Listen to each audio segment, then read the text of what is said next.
দর্শক মন্ডলী, এবং আরেকটা বিষয় সেটা হলো যে কোন কোন সময় স্ত্রী মিলন করা যাবে না, এটা তেমন কিছু না, তবে পাঁচটা জায়গা আছে এই সময় করা হারাম।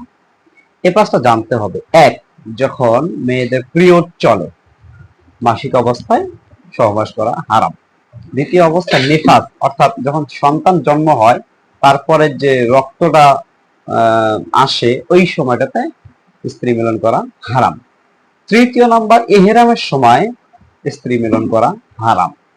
চতুর্থ নম্বর, রমজান মাসে সিয়াম অবস্থায় হারাম।